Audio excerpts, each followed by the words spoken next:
Salve, salve, pessoal, sejam bem-vindos a mais um Alô RH. Eu, Simone Viotto. E Yasmin Fernandes. E nós estamos hoje aqui com um convidado mais do que especial, Priscila Salgado, psicóloga, especialista em gestão de pessoas e liderança. Trabalhou em várias consultorias e empresas, Orts, Page Personnel. Eu falei certo? Ah, é boa. E hoje ela é fundadora da Vertical RH. Bem-vinda, Priscila. Obrigada pelo convite, mais uma vez, um prazer. É muito bom poder estar aqui, dividir um pouco da história, também contar um pouco sobre esse mercado de RH e falar aí do momento de mercado, como que a gente vivencia, quais são os pontos hoje, o que as empresas vêm demandando. Então, acho que a gente pode trazer isso também no contexto geral. Muito bom. Me apresentando, sou psicóloga, fiz psicologia para clinicar, trabalhar em hospital psiquiátrico. Mentira! Odiava RH. Caramba! Achava um absurdo psicólogo, que até então, naquela época, eram muito mais psicólogos e administradores dentro de RH. Sim. Não tinha como hoje essa troca, essa mistura mais de outras áreas para o RH como um todo. E, então, minha carreira em RH, de verdade, ela começou um pouco mais tardia. Ela começou aos 28 anos, quando eu entrei numa das consultorias, para atuar como headhunter, que eu nem sabia o que era. E isso, na verdade, porque anterior eu trabalhava como assistente administrativa numa empresa, meio período, porque o restante do período eu tinha que estudar para ler, para trabalhar em clínica, em hospital psiquiátrico. Nossa, é super difícil clínica mesmo. É psicóloga, ela clínica é super, é outro mundo, né? É. E aí eu me encantei pelo mundo corporativo. Eu falei, não vai dar certo. Comecei meus atendimentos eu ficava assim, ó, no meio das salas, né? Mexendo a perna, super ansiosa com questão de clínica. Falando, meu Deus. E aí entrei para o RH. Hoje eu sou headhunter já há 15 anos, recrutando só para o mercado de RH. Então, trabalho em RH e recruto para RH. E eu amo o que eu faço. A gente brinca, né? Bom. Sabe quando vai para cima e cai 2 vezes na testa? Não clinico, faço só trabalhos voluntários aí com as pessoas especialistas, mais na parte de crianças com câncer, mas aí mais como um hobby, mais como um trabalho voluntário. E hoje eu estou à frente da RH, da Vertical RH, são 8 anos, com um foco muito específico só no recrutamento e seleção de profissionais da área de RH. Então, é algo bem específico. Esse é o nosso dia a dia hoje lá dentro da estrutura. Caraca, que legal. É muito legal essas viradas, né? Que, tipo, eu quero clinicar e, de repente, você se deu a oportunidade de conhecer uma outra área de trabalho e se encontrou ali, né? E o mais engraçado é que eu odiava o psicólogo em RH, né? Odiava RH. E hoje a gente faz essa virada, né? Então, nem sempre a gente planeja a carreira e ela sai exatamente como a gente planejou, como a gente almejou ali desde o início, né? A vida ela vai também designando as coisas pra gente, né? Vai, com certeza. Não, legal, bacana.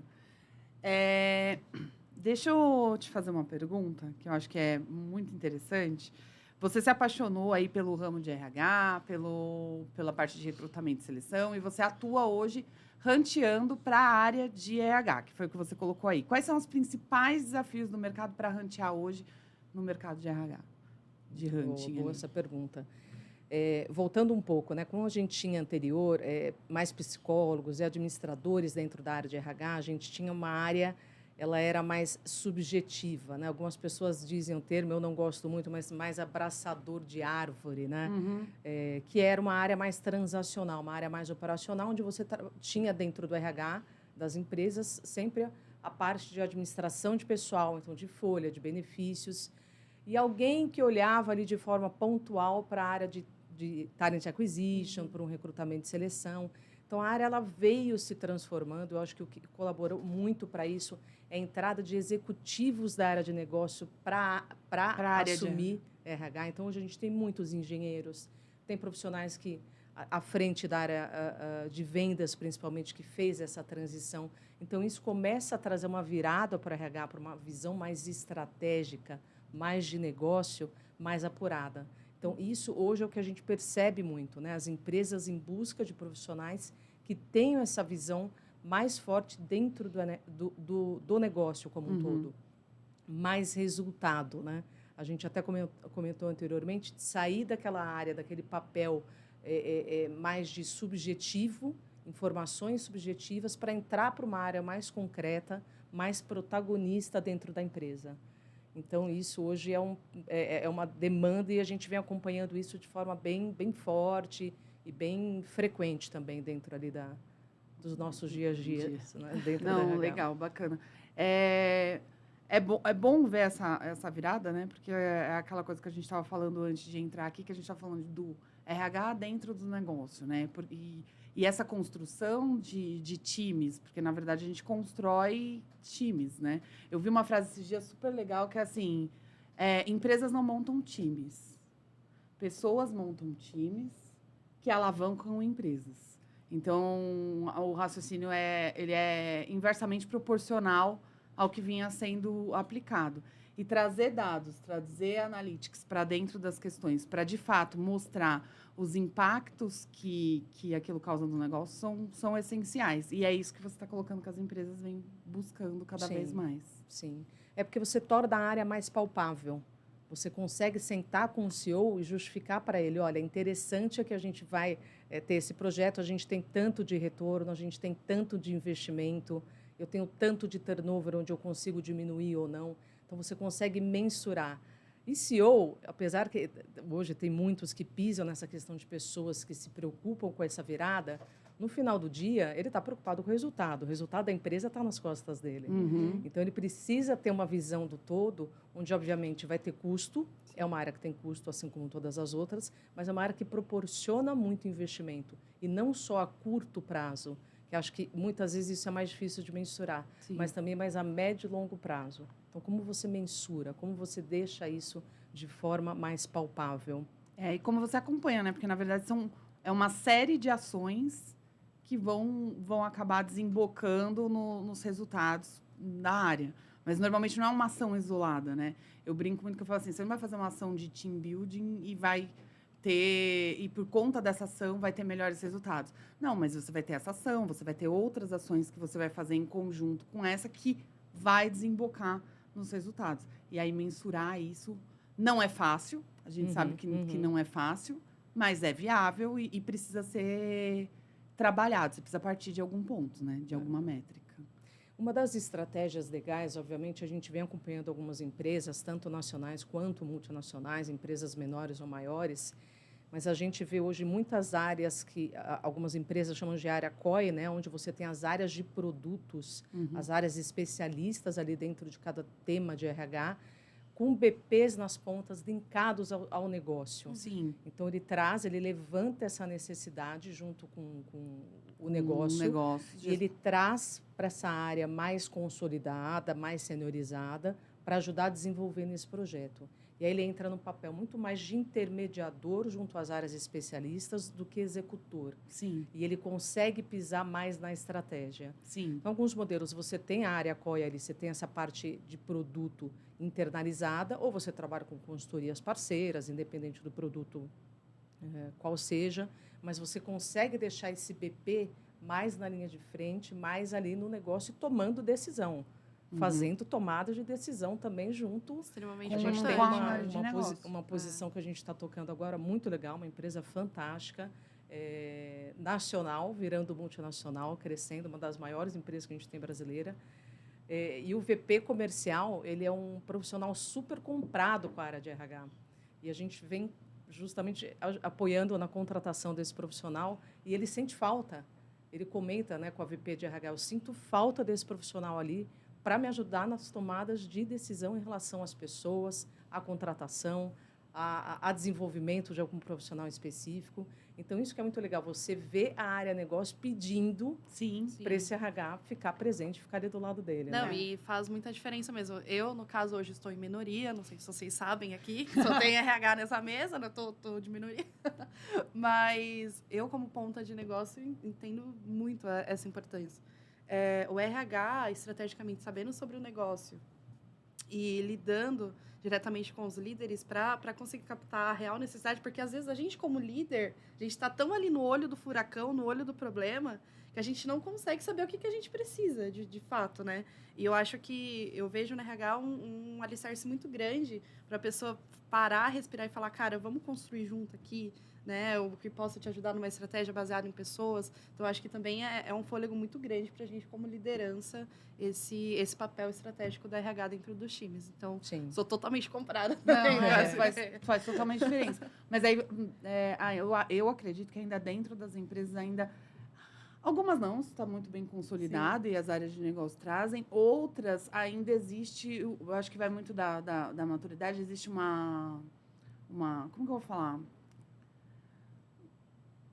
Não é em todos que você tem abertura para conseguir, entendeu? Ainda tem níveis de maturidade diferentes. Vira aquela rixinha, né? do tipo, por que tá se intrometendo na minha área, sendo que não sabe de nada? Não é esse o objetivo, né? Não é se mas eu imagino que isso deve ser uma auxiliar. resistência, né? Mas aí, se as pessoas conseguem ver, de fato, como o nome diz, né? Business partner, é um parceiro de negócio. Se a pessoa consegue, de fato, enxergar dessa forma, ela acaba dando abertura e aí você consegue ajudar.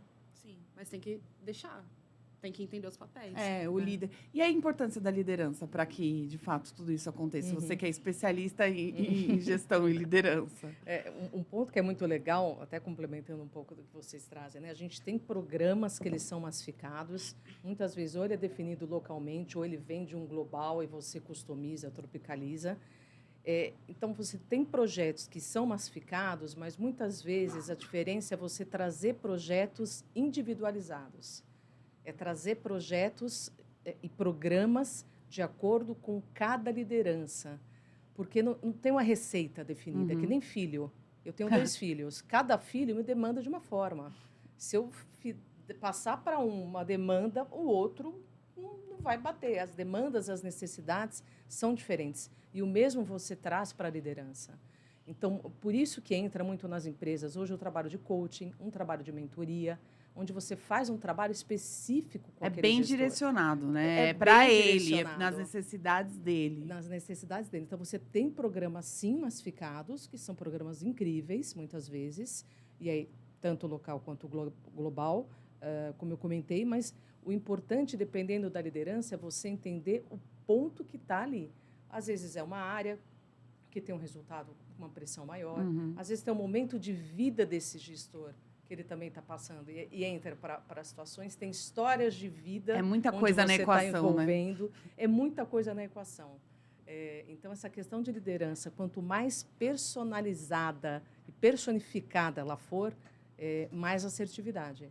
E aí, óbvio, você precisa de tempo e de investimento.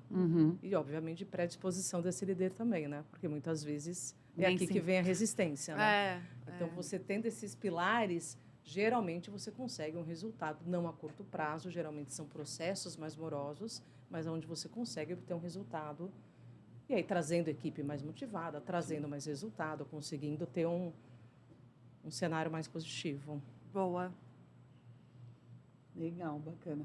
Hoje as perguntas estão muito mais com você. Estou de ouvinte nesse podcast, eu estou no conforto aqui. Vamos lá. Muito, hoje em dia, se fala de cultura organizacional, né? Cultura organizacional, como que é importante cultura organizacional. De fato, é importante.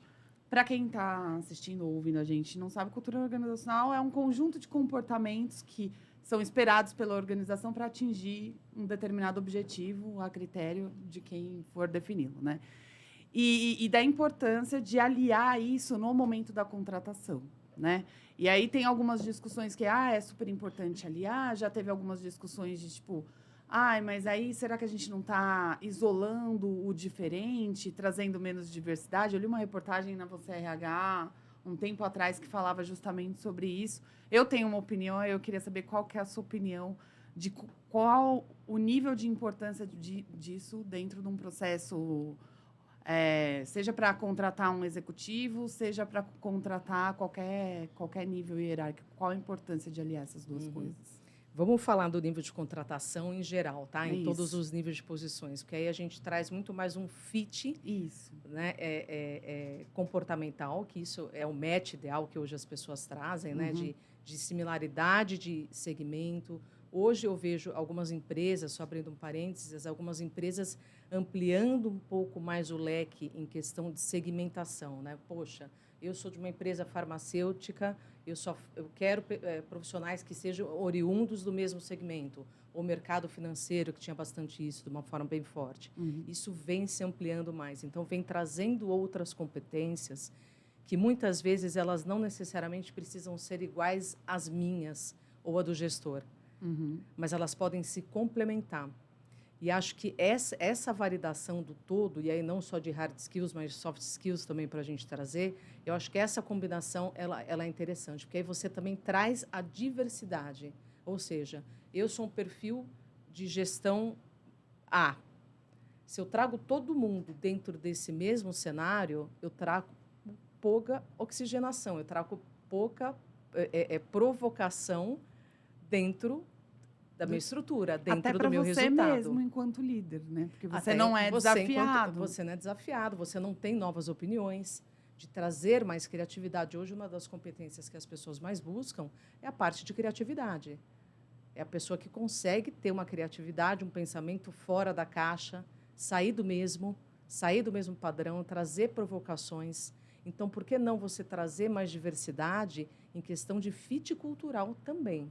Obviamente, eu não estou falando de valores, Sim, de crenças, dentro desse, tá? Mas em questão de fit das pessoas mesmo, em questão de comportamento.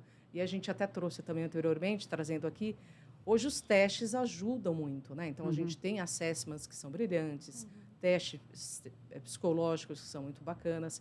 O que a gente sempre fala, e é específico dentro da vertical, trazer testes como balizadores de processo e não como tomadores de decisão. Obviamente, eles clareiam muitos resultados, eles trazem pontos que são legais, que muitas vezes a gente não pega numa entrevista, no bate-papo ou numa referência profissional, mas você consegue ter como um balizador, até para você entender, poxa, nesse perfil específico, o meu tipo de liderança vai ser dessa forma, diferente do par dele, que eu trabalho dessa outra forma. Então, acho que essa não tem receita, né? Mas de trazer hoje mais humanizado isso também. Né? E a importância do momento de carreira de cada um, o momento da empresa e o momento da carreira das pessoas, aliar esses dois pontos. Porque a gente fala muito que é algo que a gente bate bastante, até quem já fez processo seletivo comigo sabe, eu falo assim, gente, façam as perguntas que vocês quiserem, porque vocês estão nos avaliando também. Porque só é bom se for bom para você e for bom para a empresa. Não existe um bom se é bom. Quando é bom só para um dos lados, não tá bom. Né? Isso é para tudo na vida. É para qualquer tipo de relacionamento que você for começar. Seja um relacionamento romântico, um relacionamento não romântico, ou seja um relacionamento de emprego, não importa. Né? Sim. Como você entende que isso vem sendo aprimorado? As pessoas, elas de fato olham e falam assim, poxa, será que essa companhia é a companhia certa para mim?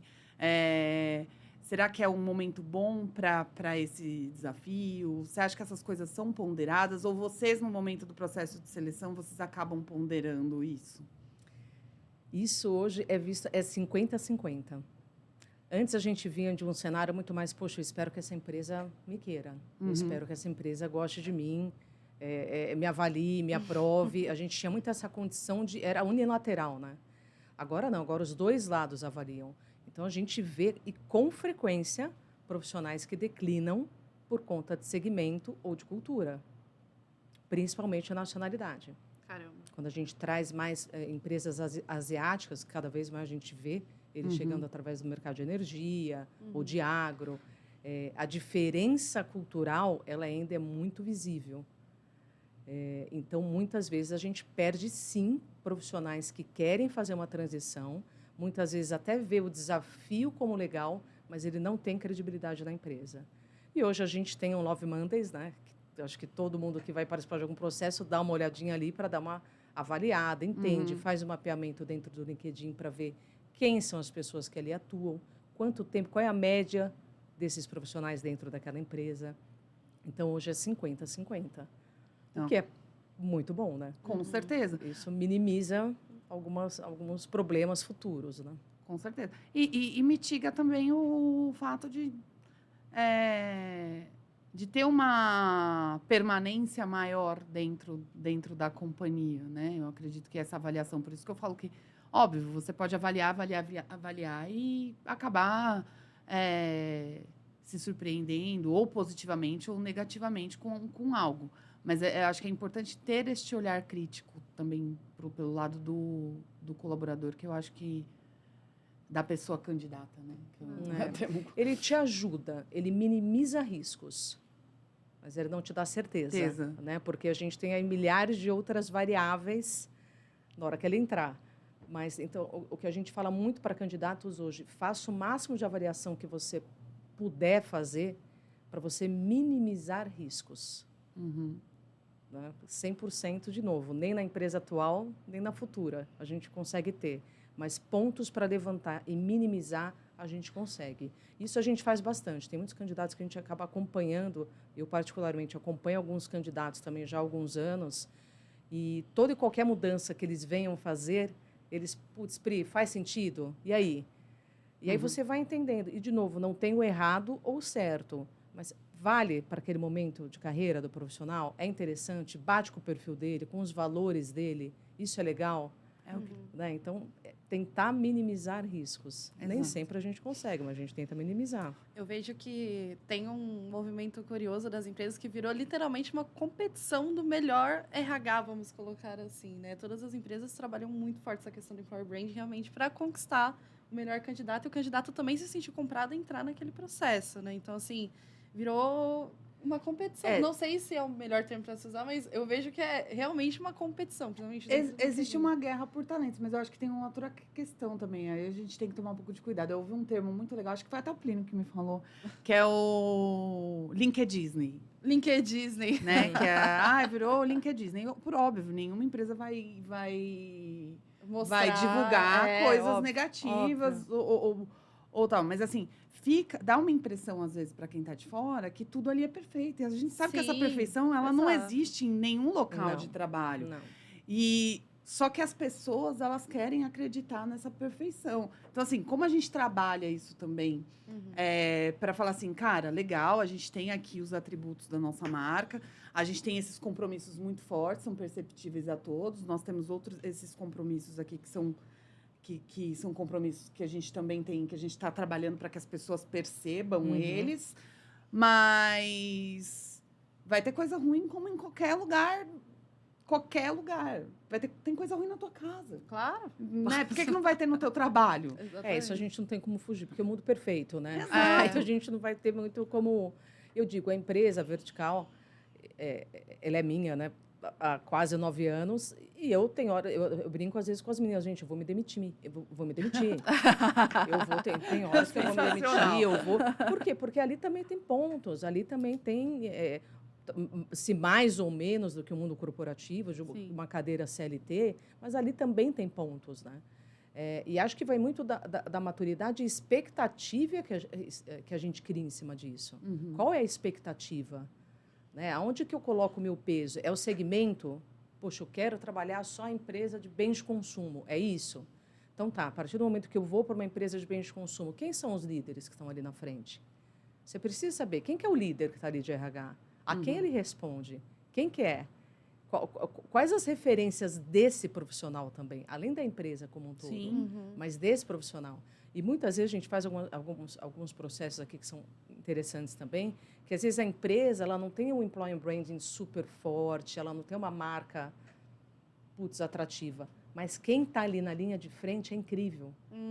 A pessoa fala, eu vou pela pessoa. Vou trabalhar com ele, né? Vou trabalhar com ela. E vou ajudar a construir. E, de fato, vai, né? Então, de tudo um pouco. Assim como você encontra empresas maravilhosas que os gestores, você fala, meu Deus, como que está ali? Mas se vendem tão bem, né? Mas se vendem tão bem, você fala, como que está ali? Não é possível. Então, sempre tem todos os pontos. O que a gente tem que tentar é avaliar. Exato. E eu achei legal você ter citado nisso. Porque é, de fato, abrir os olhos mesmo. É que, assim, tem certas coisas que com a idade a gente vai calejando a gente, né? Eu já tive a minha época de procurar o lugar perfeito, sem falhas. Não vai existir, né? Aquela época do idealismo. Então, é importante... Eu tenho a técnica da balança funciona para mim, né? Sempre, para tudo na vida. Então, quais os prós, quais os contras, serve, não serve, o que é bom, não é bom. Porque como a perfeição é uma ilusão e a gente precisa quebrar ela, de vez tirar isso da nossa cabeça. A perfeição, ela é uma ilusão. É importante que a pessoa candidata ou a pessoa colaboradora, ela tenha essa maturidade de entender que no mundo perfeito, infelizmente, não existe, né? E aí, nisso, eu já vou entrar num outro assunto. A gente tem hoje uma questão que está muito em pauta, que é a questão geracional, né? A gente tem várias gerações trabalhando juntas no mesmo local. Isso acaba, querendo ou não, ocasionando alguns atritos que são absolutamente acho que normais, né? Enfim. Como que você vê isso no mercado de trabalho? Quais são os desafios? Eu vejo um precisa do outro. Total. Eu acho que os dois são necessários para os momentos da empresa, né? Uma geração mais disruptiva, que arrisca mais, mas uma outra geração que ela pondera mais alguns pontos, ela tem uma resistência, na maioria das vezes, maior em cima de projetos. Então, hoje, dentro da Vertical, eu tenho algumas pessoas que trabalham ali, eu tenho uma headhunter que tem 62 anos. Ela é avó, e ela é uma pessoa, assim, incrível. Quando a gente fala hoje da diversidade de 50 a mais, 60 a mais, tá? As outras também são, mas estou falando dela especificamente. Então, eu vejo, assim, é palpável quando a gente tem algum projeto que é muito difícil, que o cliente cai matando que isso acontece, a firmeza dela, a postura dela, o quanto ela segura é incrível. Que, por outro lado, a outra que tem uma velocidade incrível, ela consegue entrar. Então, você tromba nas duas e você consegue ter um resultado melhor. Então, te respondendo, uma depende da outra. Depende do cenário. Estava fazendo processo seletivo para uma startup há pouco tempo. O cara era o candidato ideal para a empresa. E, na hora de desligar, o cliente falou, peraí, isso é uma pergunta, a idade dele. Eu falei, putz, ele está com 34, 35. Não, para a gente não serve. E até brinquei com ele, porque era uma sexta-feira. Eu falei para ele, você acabou com o meu final de semana. Né? Porque ele falou, aqui não serve. Já para outras empresas, a gente precisa, ao pé da letra, do cabelo branco. A gente precisa desse cara que vai trazer a bagagem, a maturidade, e ele consegue entrar e se atualizar. Muitas vezes a gente acha que aqui não se atualiza. Atualiza. E se atualiza também. Então, uma geração depende da outra. E hoje, cada vez mais, a gente vê, pode acompanhar pelo próprio LinkedIn, processos de 50 a mais, onde eles trazem as pessoas e as pessoas vão desenvolvendo um trabalho super legal. Então, isso está acontecendo bastante. E tem que acontecer, né? Porque a gente está indo também... isso daí é uma questão social que a gente precisa trabalhar. As pessoas vão se aposentar cada vez mais tarde e elas precisam continuar inseridas dentro do mercado de trabalho. E elas têm capacidade de se atualizar. Fora que elas estão vivendo mais. Nós estamos vivendo mais. Antigamente, na nossa idade, já tinha... a pessoa já tinha batido as botas e estava 7 palmos embaixo da terra. Não é mais a realidade, né? Tem aí a expectativa de vida aumentando. Sim. E tem estudos que falam que vai chegar nos 100, 120 anos. 120 anos. Eu pretendo não, né?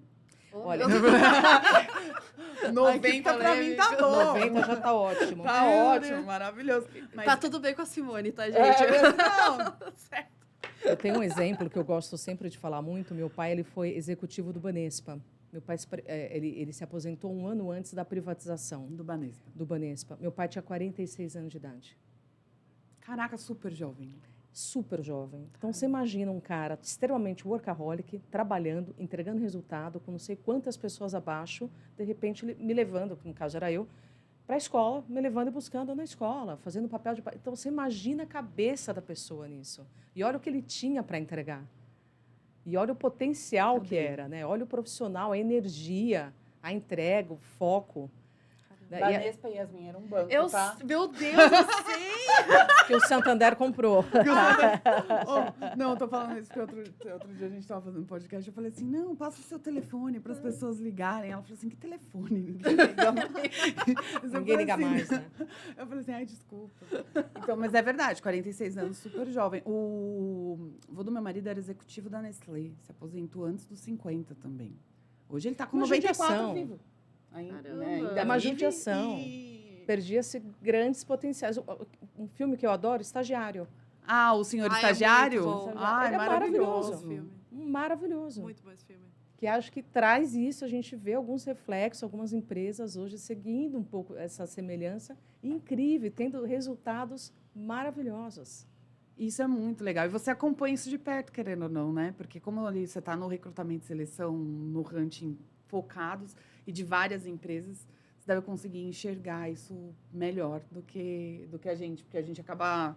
Quando você trabalha em uma só, você acaba tendo a visão daquela e o todo que você tem é o que você vê pelo mercado, enfim. Mas isso é bem bacana. É bem interessante. Eu gosto. É legal. Essa diversidade, e não só de idade, mas de gênero, enfim, tudo o que a gente vem trabalhando hoje, né, dentro de mercado, é interessante a gente ver como que as empresas vêm reagindo, vêm contratando esses profissionais, então é bem legal. Legal. É curioso, no mínimo curioso. O que você mais gosta, Pri, dentro do seu trabalho? O que você mais gosta? Você fala assim, nossa, isso aqui, você sente orgulho, que você fala, putz, eu fiz. O relacionamento me chama muita atenção, a gente conversa com muitas pessoas. Então, tranquilamente, eu já entrevistei mais de 5.000 pessoas na minha vida. Caraca, é gente Tranquilamente, é muita gente. Então, eu gosto do relacionamento, eu gosto de acompanhar carreiras e eu gosto de mudar a vida das pessoas, que é isso que a gente faz. A partir do momento que a gente tira alguém de uma posição para colocá-la em outro desafio, ou se ela está disponível no mercado e recolocá-la, essa mudança, isso é fantástico. Poder acompanhar isso é muito legal. É isso que faz o seu trabalho fazer sentido. Faz. É muito legal. É muito legal. E vocês fazem um acompanhamento também. Vocês vão... Porque faz o hunting, coloca lá dentro da empresa e vocês fazem um acompanhamento desse profissional durante um período. A gente brinca que na consultoria, dentro de prós e contras, a gente só tem uma fatia do bolo ali, que é a contratação.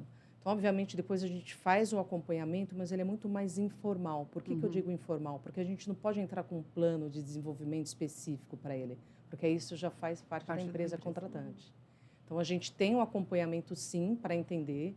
A gente geralmente faz 30, 60, 90, para poder acompanhá-lo, mas é mais de uma forma mais indireta, mais da gente mesmo, até para acompanhar todo... Vocês conversando, né? Conversar, enfim. E ver se tudo aquilo que foi passado de fato está sendo feito, está sendo cumprido. É bem importante. Tem uma pergunta aqui que eu não fiz ainda, que eu até fui colocar aqui, fui dar uma olhada nas perguntas que estavam faltando, né? Dos itens que o Plínio tinha planejado. E aí é um pouco mais sobre o recrutamento em si, que você...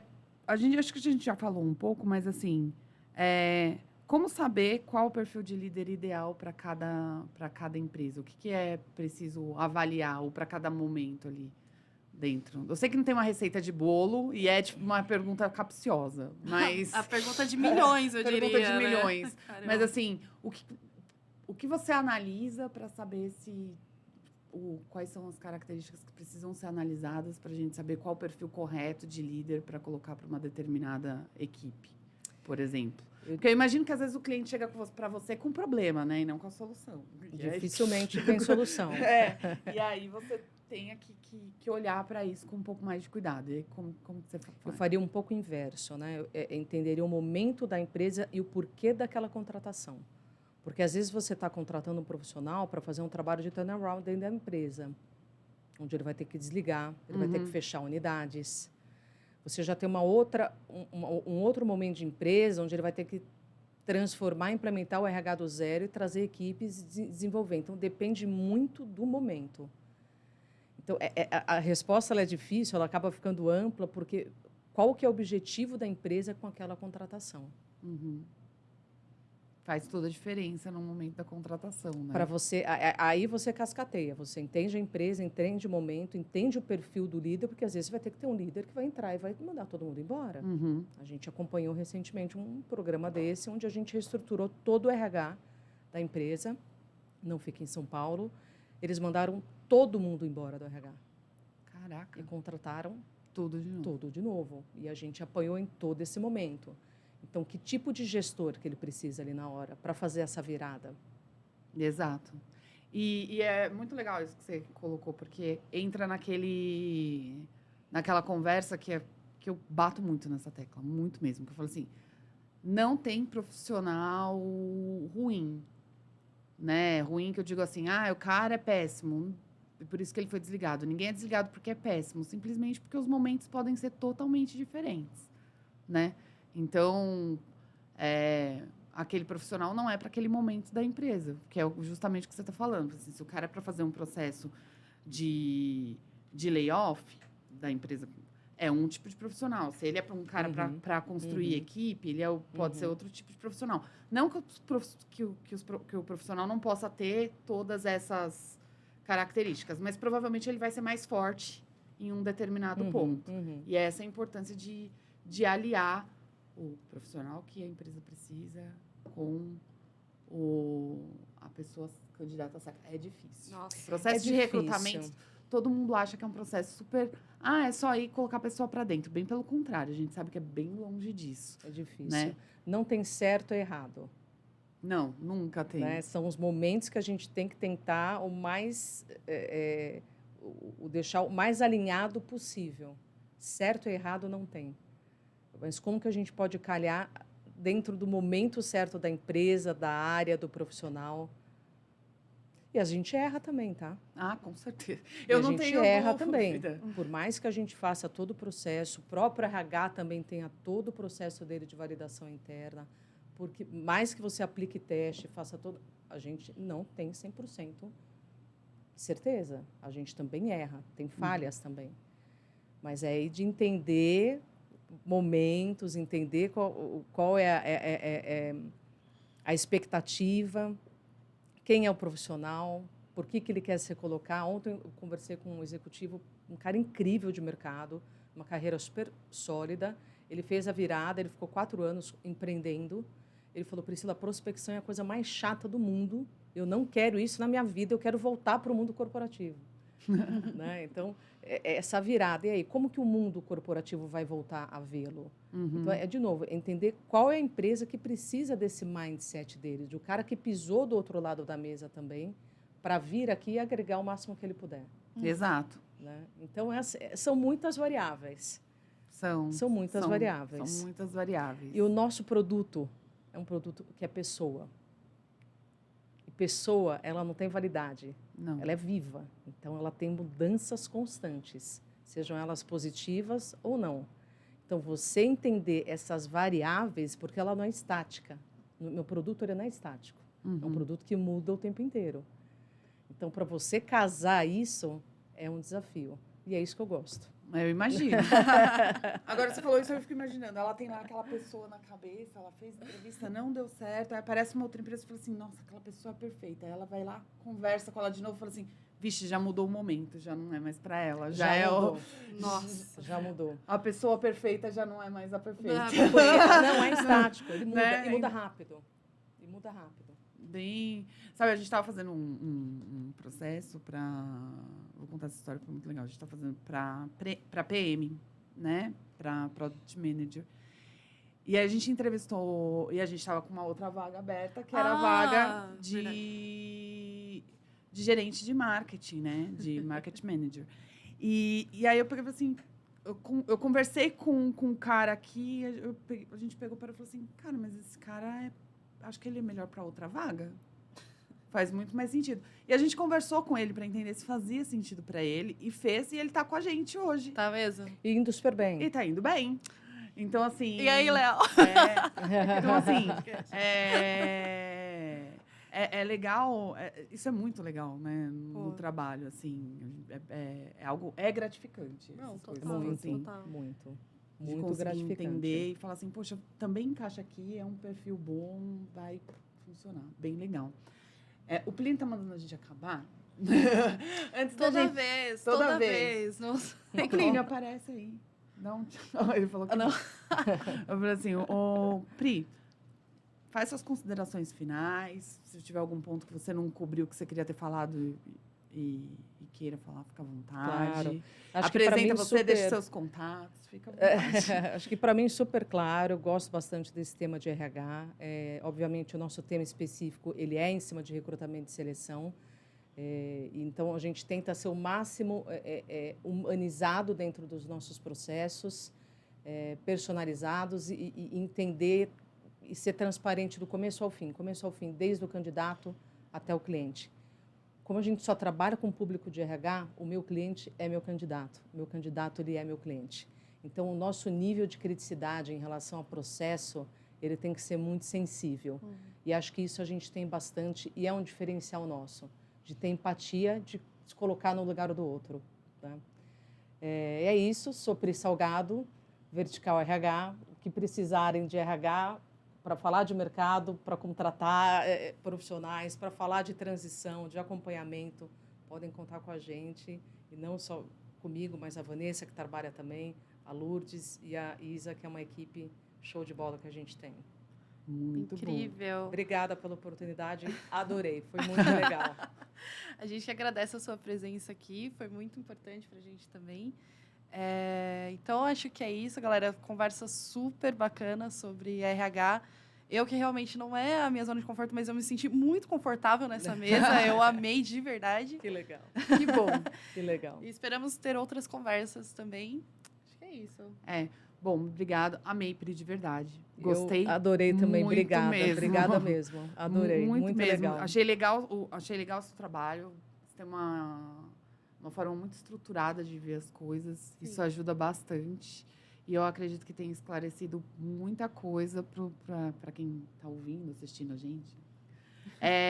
Vertical RH. Precisou de RH de qualquer forma. Tantos profissionais de recursos humanos que... Vocês fazem outplacement também para profissionais? Não, é só recrutamento. Só recrutamento. Precisou de recrutamento para a área de recursos humanos? É só falar Estamos com a Pri, aqui. lá da gestão da Vertical RH. Muito obrigado e a gente fica por aqui. É isso. Obrigada, gente. Tchau, Até a tchau, gente. próxima. Até a Tchau, próxima. tchau. Tchau, obrigada.